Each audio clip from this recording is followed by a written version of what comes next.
कोई व्यापार नहीं चलता हो, दिक्कत आ रही हो, तो हनुमान जी के दूसरे नंबर का भाई गतिमान का स्मरण करो। हनुमान जी के उल्टे पांव का सिंदूर लाकर गतिमान का नाम लेकर स्वस्तिक बना दिया जाए व्यापार वाली जगह पर, तो व्यापार अच्छा चलने लगता है महाराज। कोई व्यक्ति पैसा खा गया, नहीं दे रहा, बहुत परेशान हो गए, मांग मांग कर दे गए, नहीं दे रहा, हाथ जोड़ लिए, पांव जोड़ लिए, सब कुछ कर लिया, नहीं दे रहा, तो हनुमान जी के तीसरे नंबर का भाई रतिमान, रतिमान, गतिमान रतिमान, रतिमान का नाम लीजिए। पीपल के पत्ते पर लाल सिंदूर से जो व्यक्ति पैसा लेकर गया उसका नाम लेकर बहते हुए पानी में अपनी कामना कर रतिमान का नाम लेकर छोड़ दीजिए। 15 दिन में रतिमान ऐसी उतावली मचाता है कि उसको हाथ जोड़कर वो खुद फोन लगाकर बोलता भैया तेरा मैं पैसा लुटा दूंगा। रतिमान का स्मरण किया जाता है। रतिमान, ध्यान दीजिएगा, पंचमुखी हनुमान का एक स्मरण, पंचमुखी हनुमान का एक भाव। महाराज जैसे बहुत ज्यादा तकलीफ अगर व्यक्ति को हो गई है, बहुत कष्टमय जीवन चल रहा है, हार गए हर जगह से और तकलीफमय जीवन चल रहा है, तो पंचमुखी हनुमान का एक शिव महापुराण का और स्कंद पुराण का एक बड़ा सुंदर मंत्र है। उस मंत्र को आप सब एक बार हमारे साथ में बोलें। ओम नमो हनुमते रुद्र अवताराय सर्व शत्रु संहारणाय सर्व रोग हराय सर्व वशीकरणाय रामदूताय स्वाहा।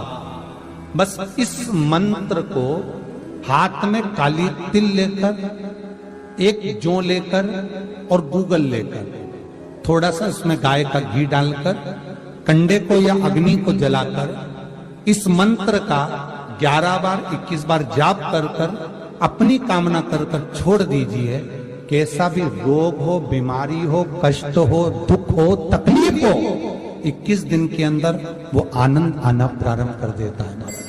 इस मंत्र, स्कंद पुराण का, शिव महापुराण का यह मंत्र मूल पंचमुखी हनुमान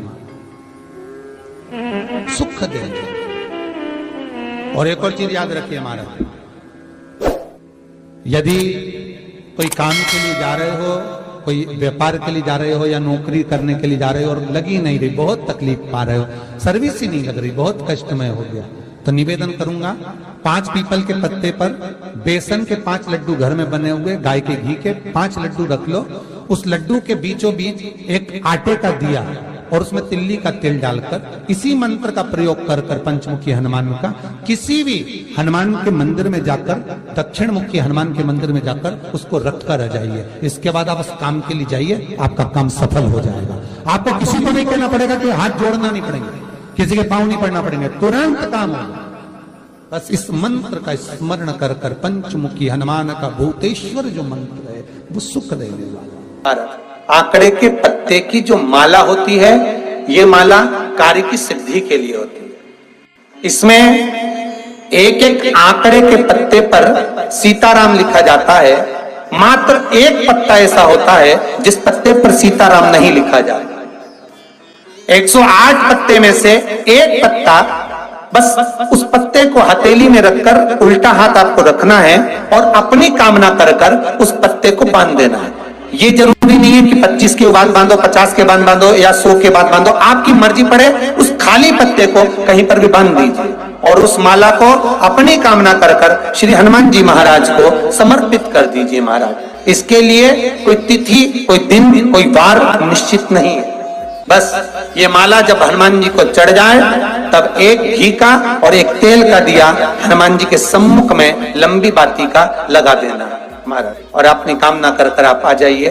आपकी वो कामना 2.5 महीना या 3 महीना, इससे ज्यादा नहीं जाएगा, वो कामना बाबा पूरी करेगा, क्योंकि शिव और हनुमान ये सब एक ही स्वरूप है। आपको कहा था हनुमान जी 6 भाई हैं। कितने भाई हैं? 6। हनुमान, गतिमान, केतुमान, रतिमान, मतिमान, सेतुमान, ऐसे हनुमान जी 6 भाई।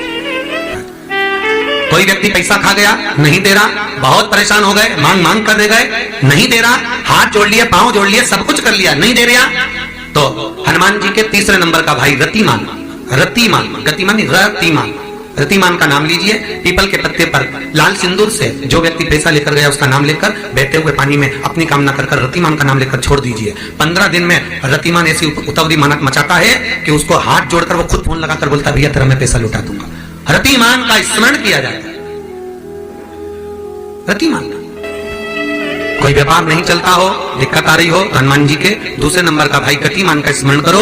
हनुमान जी के उल्टे पांव का सिंदूर लाकर गतिमान का नाम लेकर स्वस्तिक बना दिया जाए व्यापार वाली जगह पर, तो व्यापार अच्छा चलने लगता है।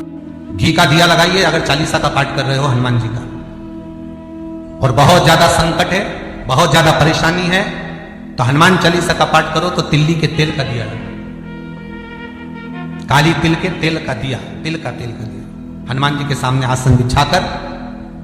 बहुत तकलीफ है तो 3 पाठ प्रतिदिन करो, और एक आसन से जितने समय 9 बजे अगर आप बैठते हो पाठ करने तो 9 बजे ही बैठना है। 11 दिन तक प्रतिदिन 3 पाठ रोज करो। एक पानी का लोटा, कलश, तांबे का जल अर्थात तांबे का लोटा हो, स्टील का लोटा हो, तुम्हारे पास जो कलश हो उसमें जल भरकर एक सिक्का उसमें पटक कर, एक लौंग पटक कर प्लेट से ढक कर रख दो, और प्रतिदिन बस टाइम पर बैठकर पाठ करो। 11 दिन पूर्ण होंगे, जिस कामना से आपने पाठ करा है बस वो सिक्का, वो लौंग कलश में से निकाल लो, जल का आचमन करो, और जिस काम के लिए करा है वो जल उस प्रयोग में ले लो। उस प्रयोग, किसी से बात करने जाना है तो वो जल पी कर जाइए, कोई से हाथ मिलाना है तो वो सिक्का, वो लौंग अपने हाथ में रखिए, अपने साथ रखिए। कई लोग कहते हैं हम तो बहुत दिनों से हनुमान चालीसा पढ़ रहे हैं, हम बहुत समय से राम रक्षा स्तोत्र का पाठ कर रहे हैं, हम बहुत समय से ये कर, अरे तो उसको नियम से तो करो।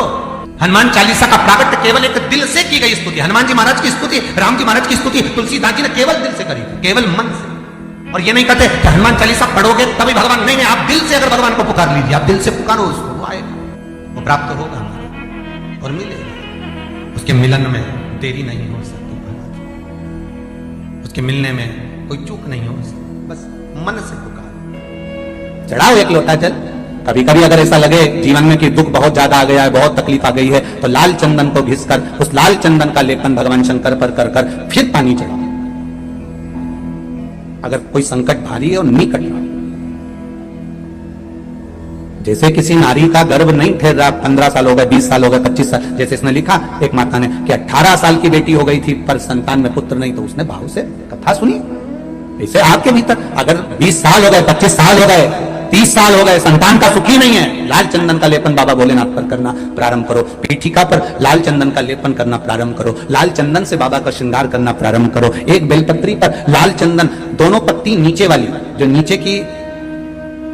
नीचे की जो 2 पत्ती होती है इस पे लाल चंदन, और बीच वाली पत्ती पर पीला चंदन लगाकर बाबा के शिवलिंग को समर्पित करिए, बाबा से प्रार्थना करिए, रोज प्रार्थना करो। परंतु एक बात का स्मरण रहे, 25 साल हो गए, 20 साल हो गए, 30 साल हो गए, संतान नहीं, तो पहले जल से अभिषेक कराना, अभिषेक कराकर जल का आचमन करने के बाद हाथ को खासा करना, धोना, उसके बाद में फिर वापिस बाबा का स्नान कराओ, फिर चंदन का लेपन कराओ, फिर एक लोटा जल चढ़ाकर बाबा का स्नान कराओ। बाबा का बड़ा सुंदर भाव से लाल चंदन से जो अभिषेक करता है, बाबा को लेपन कर कर फिर जल चढ़ समर्पित करता है, निश्चित है उसकी गोदी मेरा देव अधिदेव महादेव जरूर भरता है। निश्चितता है, निश्चितता है। हम तो बेटियों से भी कहते हैं, जिसका विवाह नहीं हो रहा हो, 25 साल, 30 साल, 27 साल, 28 साल, 32 साल, 40 साल हो गए, नहीं हो रहा बेटा बेटी का विवाह, उसे लाल चंदन का प्रयोग अशोक सुंदरी वाली जगह पर 60 बिंदी लाल चंदन की लगाकर 60 बेलपत्र 60 बिंदी पर रखिए, और महाराज अपनी कामना कर कर भगवान से आइए, बाबा देगा, करेगा, 3-4 महीने में विवाह पक्का करेगा। ये लाल चंदन की महत्वता है। शुद्ध रोग बढ़ गया, बेलपत्री के वृक्ष के नीचे दीप लगाना प्रारंभ करो, बाबा से विनती कर कर घी का दिया लगाइए बेलपत्र वृक्ष के नीचे, बाबा से निवेदन करिए, रोग निवारण।